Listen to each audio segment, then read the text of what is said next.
Hello buddy, it's Woman here with another Total War Warhammer 2 community cast. Now this time around it is a match submitted to me by Gabriel, where the proud Dowie are going to be squaring off against the Empire on the map Castle Drakenhof. And this is a matchup that traditionally does favor the Dowie, and as a result you will often see some cheeky or cheesy, very gimmicky Empire builds arrayed against you. And I'm personally one of the people who tends to run those builds, so it's definitely something you gotta expect, and we're definitely going to be seeing it here on display as the Empire has brought quite the artillery park. Now, going over compositions for the Dowie, we do have Papa Gromby, the angry uncle, coming in. He does have a Flash Bomb, Foe Seeker, as well as Grumbrindle has no fear. Well, Grumbrindle has no fear is baked in nowadays, but nonetheless, he does have that simple loadout. Obviously, no items. His items are kind of expensive and not worth it. But Flash Bomb, very good for snaring units, denying that Empire heavy cav, controlling Empire Lords, that sort of thing. And if your opponent happens not to bring any of that, you can still use it for that melee defense debuff. Alongside him, we do have Felix, who is, of course, going to be coming in with that sweet, sweet Blood Oath heal, but he also does have Helping Hand, which can protect your Lord against some snipage. We also do have a Runesmith here with Rune of Wrath and Ruin, coming in once again with more snares against heavy cav and that sort of thing. A front line composed of Miner's Blasting Charges, very powerful against the Empire, since even against Greatswords with their tightly packed formations and relatively low HP per model, these guys can do a lot of damage. Behind that, we do have some Dwarf Warriors acting as sort of peripheral guards, as well as protecting the cannons back here. And these guys, of course, can dish out the pain to any Empire State Troop. They trade really well into everything except Greatswords, and that does make them a very potent force on the battlefield. I guess I'm not sure if they trade too well into Halberdiers, but that's something you almost never see in this matchup. We do have a single unit of Longbeards with great weapons here in the center, anchoring things, providing a backup and a safe unit for Grumbrindle and the Runesmith and all these guys to fall back to. Some shooting, some Quarrelers, two of them, as well as Thunderers. In my opinion, this is a little light on missile play. I think as Dwarves usually want to go more heavy on the mid-range missile play, but certainly these guys can do the job versus most Empire builds, I think. Especially when backed by two cannons, which of course give you some ability to counter battery, as well as giving you some great anti-cavalry tools. And finally, some Dragonback Slayers for that additional snare and protection. Now for the Empire build, as we mentioned, it's a little cheesy, a little gimmicky, because it's an artillery block. Now, going over Lord options real quick, we do have Balthazar Gelt, who's coming in with Plague of Rust. Not a bad choice to support some of the non-AP options here, because there's a lot of swordsmen, there's some pistoliers as well. He does have Metal Shifting, which allows him to buff his troops whenever he casts, which it synergizes okay with Plague of Rust. I probably wouldn't bother if you've only got one spell, but it's not bad. Evasion, which lets him run away a little better. Arcane Conduit, and Staff of Valance. And he's kind of going to be acting as a support tool for the Celestial Wizard, who has Harmonic Convergence and Rolling Skies. Now, Rolling Skies, once again, a passive I would not bother with against Dowie. Maybe Snare, Gyros, but yeah, I just wouldn't bother. But Harmonic Convergence could buff up these swords to perform a lot better. Now we are immediately going to see the Hellstorm Rocket Battery, the Sunmaker, unloading on the poor Dwarf front lines. When the Dwarves are fairly tightly packed like this, a lot of the overshooting rockets will... This doesn't seem that tightly packed, but a lot of the overshooting rockets will actually hit troops behind the targeted unit. As you can see, the damage is already devastating, 6 models down. Quite a lot of HP damage done as well.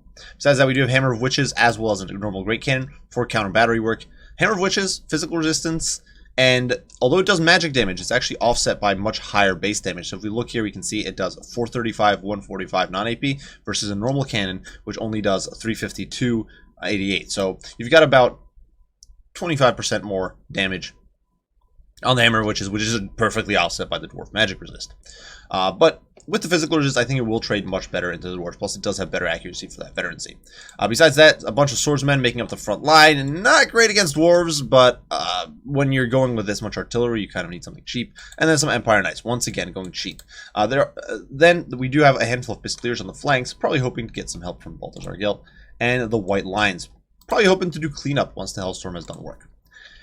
Now, unfortunately, the Dowie here are taking some fire. Fortunately for Gabriel, he has the good sense to pack up immediately and start shifting all of his infantry into the woods. A good decision. And the Empire player here decides to focus very heavily on the cannons. Kind of makes sense. He wants to get rid of that artillery play. As you can see, the Hellstorm actually does a good chunk of damage there to the poor cannon, which I'm actually surprised by. I wouldn't expect the Sunmaker to do that much. Mulching these poor Dwarf Warriors, in my opinion, right now, you want to evacuate these guys. They shouldn't stick around here, but they are suffering very badly, and yeah, they're gonna be routed, I think, soon.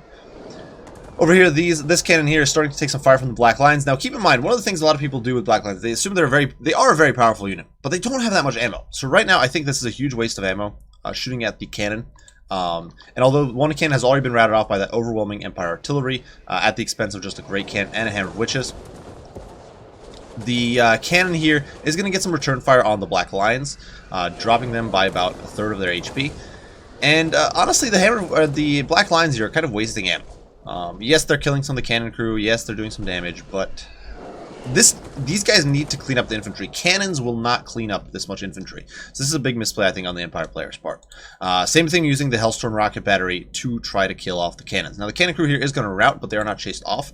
I think this is another little misplay. I think the pistoliers here could have gone into melee and wrapped these guys up. And in the meantime, the Dawi formation is plowing through the woods. Now, the Hellstorm rocket battery continues to pound away at key targets. Very good targeting from the Empire player, focusing on the Longbeards, the Thunderers, really the important units. Pistoliers now engaging on the miners and getting satchel charge, though in a shootout in the woods, both sides are kind of heavily...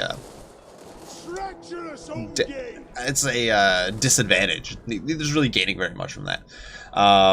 Over here, the Quarrelers get routed by the Hellstorm, so really the Sunmaker here is definitely paying for itself. In the meantime, though, the Dawi infantry is pushing on both sides. Pistoliers here looking to sweep around the back. And here we do have the Thunderers taking pot shots at the Pistoliers. Boxed up like this, it's tough to say if this is a better or worse formation against the Sunmaker, because if you string your troops out, then overshooting rockets can sometimes hit you from an angle like this, and if you keep them clumped, then some good direct hits will screw you over. It's kind of tough. Over here, the Sunmaker does fire into the Miners and the Dwarf Warriors. I think the Miners should kind of be ignored right now. You can disrupt those with your heroes later in the game. You really want to get rid of the Dragonbacks, the Longbeards, and the shooting, and I think that's a big misplay on the Empire player's part. Fortunately, though, the Empire player over there is cleaning up the artillery crews, so that is a good play for sure. In the meantime, the Dwarves, though, getting into it. You can see Felix, Gromby, and the Runesmith just diving in. Harmonic Convergence going down on these Swordsmen, but they're not holding up too well, as these guys over here are getting satchel charge. So the Dwarves there, I'm not sure why they're not throwing. I don't know, having some tech. Oh, there we go. They do throw out a handful of start charges, holding off until the last moment, and then engaging. And they are going to do quite a bit of work. Same thing over here. We do see those beautiful, beautiful exploding satchels just doing so much work against those poor Empire swordsmen who really cannot hold up against it. And although they will get their charges off, and I think they might actually still win against the Miners, it's a lot of damage done. And it's going to lead to problems in the long run. Dwarf Warriors plowing through, and for Empire right now, they've run out of ammo on the Sunmaker. The Sunmaker is going to get run off. The cannon here is soon going to be taken offline. The Runesmith there gets a heal popped and is just going to push in. Black Lions, not ideal against single entities. They do tend to whiff a little bit.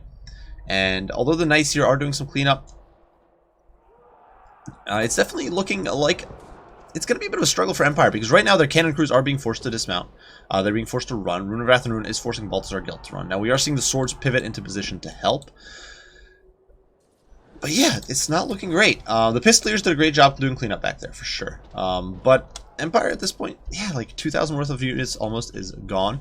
Gromby gets in on these on these swordsmen, which he should be able to mulch through very easily. So really right now it's about the Black Lions. Can the Black Lions carry the day here? They do still have 11 ammo, so despite what in my opinion was a waste early on, they can still dish out some hurt. The Runesmith here is getting a little zealous pursuing these cannons, and if they can isolate him like this, they could do some very good work. They seem to be either bugging out or reconsidering their life choices, not entirely sure what. But Dwarf Warriors on the rise here. Dragonback Slayers catching the Empire Knights. Huge misplay here. Empire Knights do not want to be caught out like this, but with only 42 speed, with the power of the Dragonback hitting them, they're not going to be able to flee. The Dragonbacks will put them into the dirt very, very quickly. And yeah, Empire losing that cabbage. And in my opinion, this cavalry could have been the saving grace here. It could have disrupted those Thunders, gotten rid of those Quarrelers. And that could have allowed the Swordsmen to trade up into most of this Dwarven infantry. Keep in mind, most of the Dwarven infantry is trash. Most of it's miners. So if you're able to remove the shooting, it could be very good. But a bit of bad play there from the Empire player, using his Knights in a more, I guess, defensive role and losing them to those Slayers. Over here, we are going to see poor Gelt getting hit by Rune of Wrath and Ruin, getting swarmed by the Dwarf Warriors. And I do think this is a little bit of a waste. I think you want to save the Runes of Wrath and Ruin for the Black Lions, who are a much bigger threat than Gelt. Gelt is kind of whatever. Like, he'll get Winds of Magic and be a pain, but meh.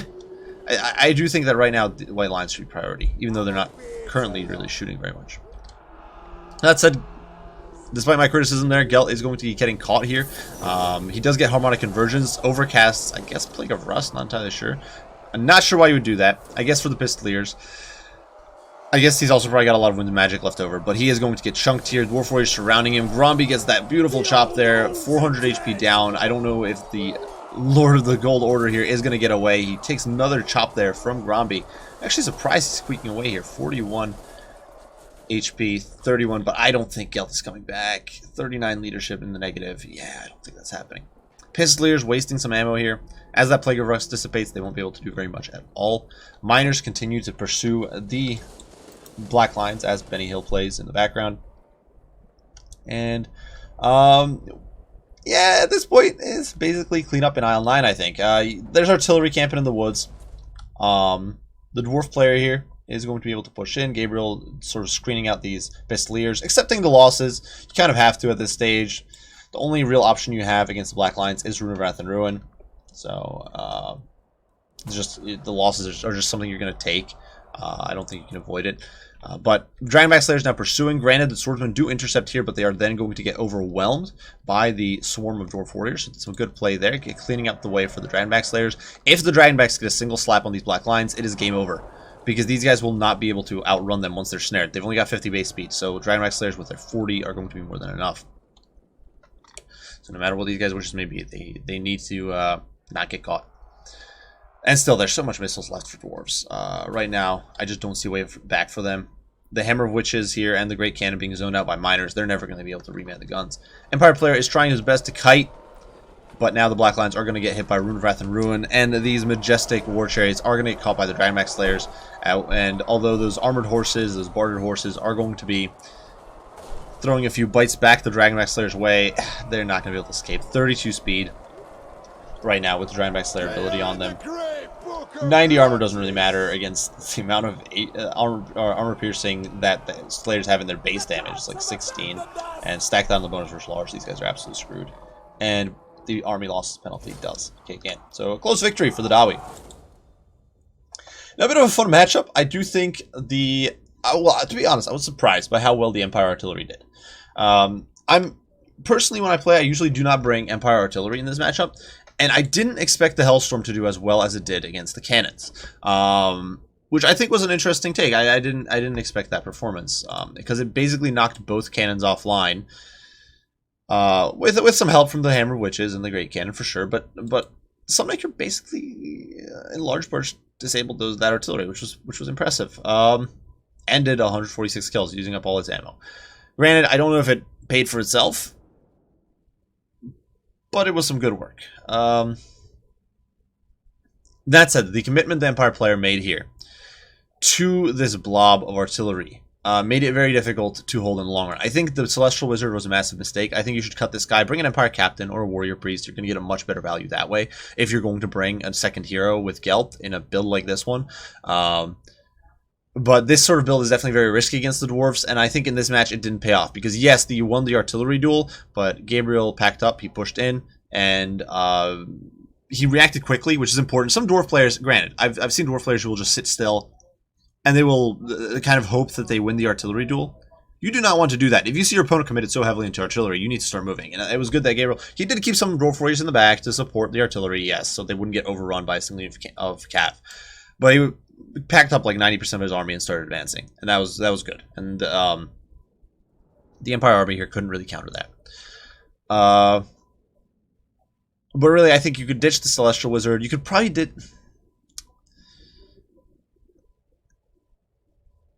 the Pistoliers, to be honest. Get another unit of Empire Knights on there, or take off some of these chevrons, get some Reichsguard in there. And you'd be, I think, in a better spot. Also, cannons can do very well against single entities, sniping them. So I think trying to snipe Felix, the Runesmith... Granted, Felix did get sniped. I think I actually missed that. Holy heck. I guess the Hammer of Witches probably cleaved them in too, or the cannon did.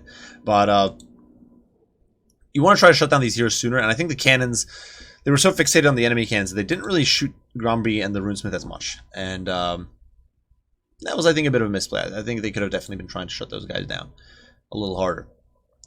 Similarly, some mistargeting on the Sunmaker. Once you've won that artillery duel, you should really be targeting units like the Quarrelers, the Thunderers, the Dragonback Slayers, the Longbeards, because this is the key. Really, these units in the middle here don't matter too much. Your swordsmen and your knights can overcome them. Even the black lines maybe can overcome them with some cycle charging. It's these units down here that you have to watch out for, and then these three that you have to watch out for, and I think the targeting there was off. Now for Gabriel's build, I do like the fact that it's wide. I do think it's got most of its bases covered. That said, I think in the Empire matchup, you really got to be ready for some heftier cheese. And I think while the build worked out here, I think, for example, a mass shooting cheese, which I'm personally fond of, would be a huge problem for this. Because you've only got 3 mid-range units. Cannons do not do well against handguns or crossbows or that sort of thing. And you only have 1 unit of Dragonback Slayers. So trying to defeat a massive handguns with crossbows and some huntsmen perhaps to knock out your artillery would become a very big issue. Similarly, I'm not entirely sure Felix is really worth it in this match. I think he's good in matches where you can really get away with that hero mob, but I think with Empire, they'll usually bring something gimmicky to shut Felix out. Though that might just be, maybe it's just been my experience. Maybe it's because of the way I play Empire. I'm not sure. But I think Felix might have been a little bit of a incorrect choice there. I think if you cut Felix, you could then free up space for more Quarrelers. Maybe cut the Longbeards as well, get another unit of Thunderers on there, just get more shooting on the field, I think is a good idea. But despite that, I do think it's a pretty well-rounded build. And against like a standard Empire composition, I think this would have a very, very good chance. As for the plays, obviously packing up I think was a good idea, and advancing. Good choice with the cannons once the black lines appeared, shooting the black lines. Unfortunately, the cannons didn't pick off a model, but I think once you realize you've lost the artillery duel against weapons that are only really good against your artillery, might as well stop trying to win the artillery duel and switch over to better targets. So I think that was a good decision, switching to the black lines, even if it didn't net model kills. Good use of the Dragonback Slayers for the snare. I did think there was a few questionable uses of the snare. I think, granted, you did get the catch on Balthazar Gelt, but I think Balthazar was not as much of a priority. I think the black lines really should have been the priority, because once the artillery was gone, these guys were the only major threat to your force left on the field. And I guess your opponent could try to draw kite you with Balthazar Gelt, which it could happen, but I just do think it's better that if you knock out the black lines first and foremost with your plus you did set a missile play, so it's not like you could just run away if you just kind of pen him in. So I do think that black lines should have been a little more of a priority. But besides that, I did think it was a pretty well executed strategy there, managing to get the nice little surround, which is tough with dwarves because they're slow and they're short feet, taking advantage of the woods for cover, and kind of maximizing the damage on the cannons. One other little critique: once it was clear that the cannons were getting wrecked, I think I would have pulled the dwarf warriors off. I don't think they served much of a purpose trying to defend the guns. Once it was clear the cannons were just going to get out artilleried, I think clearing the dwarf warriors off there would have been good, so that the Hellstorm didn't get as much value. For the Empire player, my critique, mostly comes down to the composition, but definitely some focus fire issues. I think the Sunmaker, once again, should have been focusing those key targets. Same thing with the cannon. After that artillery duel was won, they had much better targets to focus on than dwarf warriors or miners, and they didn't really do that. Same thing with the black lines. I'm not entirely sure what they focused that entire game. It couldn't have been Felix, because they didn't expend that much ammo. So they expended like half their ammo that game after using like 2 or 3 rounds against the cannon. So it wasn't like they weren't killing Felix. They definitely weren't killing the missiles, which was really the biggest threat once again. So or the heroes. So I think that was once again misuse of the black lines. You want to get rid of key targets and leave the rest for your cav. And then the Empire Knights, I think, would have been much better used going after the Quarrelers, going after the Thunderers, trying to shut down that missile play, than being wasted against Dragonback Slayers and Dwarf Warriors. Swordsmen, well, they just have a rough time. It just be how it be. They don't hold up well. That's part of and I think here one thing you can do to counterplay miners is throw a hero in. You can send like Gelt or even a Celestial Wizard, try to disrupt the blasting charges, prevent them from wrecking your swords. If your swords get into melee, they can then do okay. But really, I think the biggest problem here was the artillery targeting. And I'm personally not a huge fan of mass artillery builds for Empire. For basically the reasons you saw here. You will find yourself getting swarmed by Dawi infantry. But regardless, well played to both players. Huge thanks to Gabriel for the submission. Very fun match. Always good to see some cheesiness getting wrecked. But big thanks. If you guys would like to submit your own replays, feel free to do so at wyverngamingreplays@gmail.com. This is probably going to be the last community cast I do for this patch, since I will be moving into some early access stuff in the coming week. But once the patch drops, definitely feel free to submit your replays. So I do thank you all for watching, and I hope to see you all in the next one. Wyvern out.